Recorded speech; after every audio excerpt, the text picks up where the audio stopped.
I brought my son to a comedy festival in Nebraska. It was Johnny Carson's hometown. And I was always such a huge fan of Johnny Carson. I wanted to show my son some history, right? They have a museum there and everything. So we went there and we had a great time. And on before the first show, we were in the green room. It was me, a couple friends, my son. And then two comedians walked in that I had never met, so they didn't know me and they certainly didn't know my son. And so they thought he was a comedian. And they were like, how old are you? And he goes, I'm 18. They go, oh, you think you're going to go out there and wow the adult crowd with your 18-year-old humor? Yeah? Is that right? Is that what you're going to do? Sure. Uh-huh. Going to tell them about how you live with your parents? And somebody whispered to me, they go, are you going to help your son? And I was like, nah, I sharpen the stick. I know how it pokes.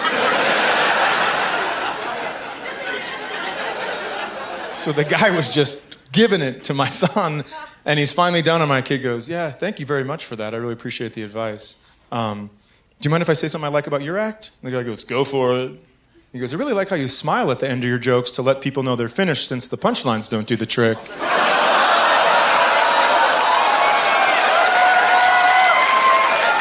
Everybody slowly looked at me and I was just like, Daddy raised you right! So thrilled. But that wasn't even my favorite. At the end of the week, there was a former Miss Nebraska there. Just a lovely woman. She was like the town celebrity, so nice. And she invited us all to her home to have a buffet at the end of the week. And so we got there. It was my friend Joe, my friend Phil, my son, and myself, and we got there late. And there were no plates left. And Phil is from Canada. And I only tell you that to let you know that he doesn't care about others. So we walked in, and there were no plates left at the buffet. And there were 3 plates on the kitchen wall. And Phil goes, can I use one of these? And she goes, no, you may not. And he goes, why not? And she started crying. And through tears, she told us this story about how her mom had left Europe with just 12 plates and the clothes on her back. And then she met the husband, and they had 4 kids, and they all got 3 plates. And all 4 of those kids had 3 children of their own, so they were all going to get 1 plate. And Phil goes, is that it? And she goes, yes, it is. And he goes, well, I'm hungry. I'm going to get food. And he turned, but he had a backpack on. And it knocked a plate off of the wall, and it shattered. And the only thing you could hear in the kitchen was the clock ticking and this woman sobbing. And my son goes, God damn it, Phil, now she's going to have to kill one of her kids.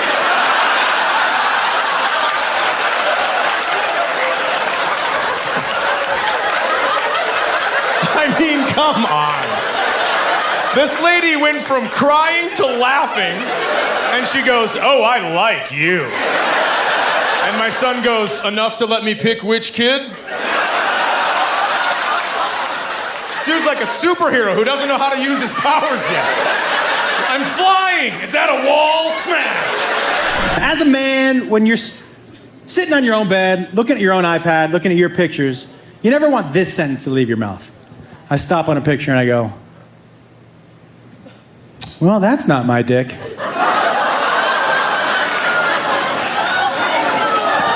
Now, at first I thought somebody was sending my wife dick pics, and I had that one beat, so I wasn't even gonna say anything to her, you know what I mean? I was gonna be like, keep looking at that skinny dick, babe. I feel pretty good about myself. It's not gonna be as funny when I come out of the shower doing the helicopter tomorrow, is it? Is it? But then I recognized the IKEA desk that I had built for my son behind the dick, and I was like, oh my God, I built that desk and that dick! He's sending people dick pics! So I go down into his room, I'm like, hey man. He goes, yeah. I go, you want to explain to me again how the cloud works? And he was like, oh, you're so stupid. And I was like, yeah, no, we'll see. I said, break it down for me real slow if you can. He goes, okay, Dad. You take a picture on your phone and it goes to the iPad. I'm like, what else? He was like, Mom takes a picture on her phone and it goes to the iPad. I'm like, what else? He was like, I take a picture on my phone and oh no.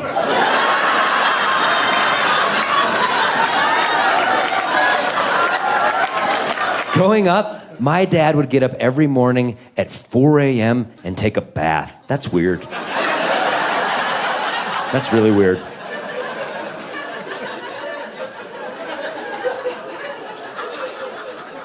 But now that I'm a father, I've never understood anything so much in my entire life. I'm like, Dad, yes, get your fucking bath time, dude. Because you know what never asked for a piece of bread with peanut butter on it, and then when you gave it to them, said that they didn't like peanut butter or bread? The sunrise never did that, and neither did that fucking bath. My wife and I, we had a new baby back in October. So, thank you. He actually just started saying dada. Yeah, incredible. It's incredible hearing that word. Melts my heart. But everything's dada to him. A cup is dada. The sky, dada. I'm like, who's your favorite comedian? He's like, Sebastian Maniscalco. I don't know if any of you have ever changed a boy's diaper or have seen an elephant bathe itself in a river.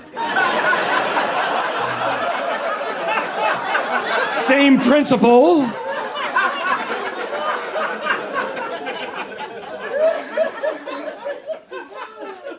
And that's the difference between having kids and not having kids. It's like, oh, I have pee in my hair. And not, call 911! It's pee! It's pee! So I turn around to get a napkin. My back is turned for about 1/8 of a second. I've done this before, you know? So I turn around, and by the time I turn back, he is grabbing his junk! And I don't mean like pocket pool waiting for your taxi or lift. You know, like Hercules trying to tear the skin off a serpent. I literally went involuntarily. Did a full curly. Honey, the baby's trying to pull his cock off. I don't know how you want me to play this. And I had to say something because I didn't want her to come in and find me fighting with her son over his penis. Hey.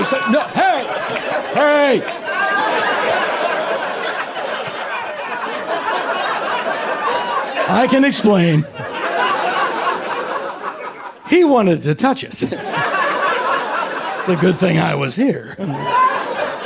My theory is if you have kids with your wife when you're in an interracial relationship, when it comes time to name your kids, there's a whole negotiation that begins. There's a compromise, you know what I'm saying? Like the example I like to do usually is like I say, let's say you're a Mexican guy actually married to like a Swedish woman, let's say, right? Let's say you have a kid, right? You, right away, your son, you go, I want to name him Jose. The Swedish wife would be like, I want to name him IKEA. They compromise, Hoskia. You see how that works? So when my son was born, I went to my Indian wife out the gate. I started with a nice Persian Muslim name right out the gate. Went to my wife, my Indian wife, I go, hey, how about Mahmoud?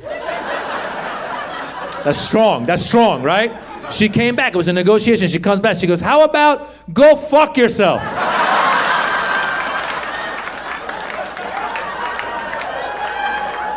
I said, is that a very common Indian name?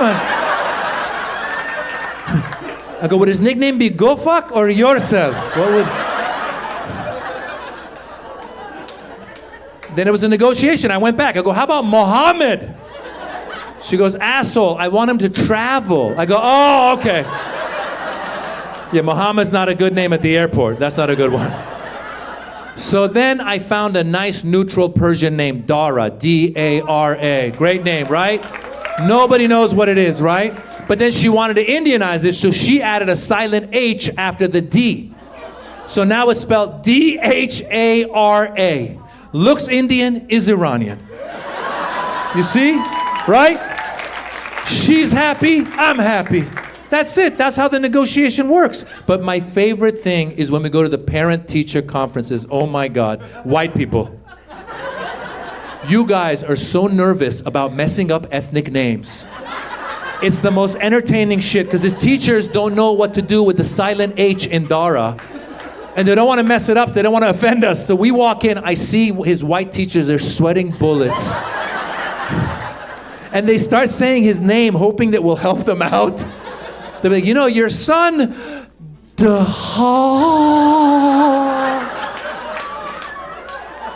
The ja.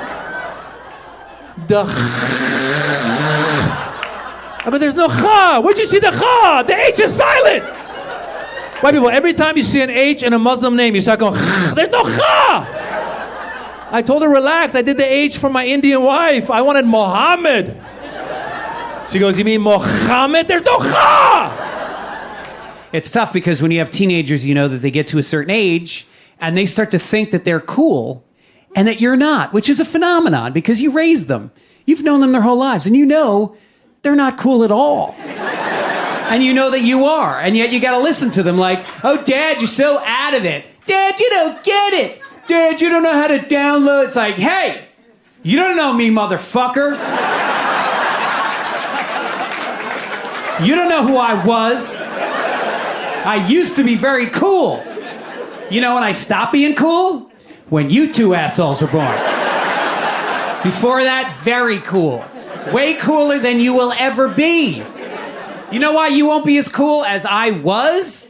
Because you're not being raised by an abusive, alcoholic parent. That's why. And that can change. COVID though, man. I mean, I've been a comedian for 20 years, doing 200 shows a year, and then the pandemic hit, and I became a homeschool teacher. I was very ill prepared for that. You see, folks, I'm a comic for a reason. Like, sorry, guys, Daddy can't help you with your math homework, but if you need a good dick joke, I got you.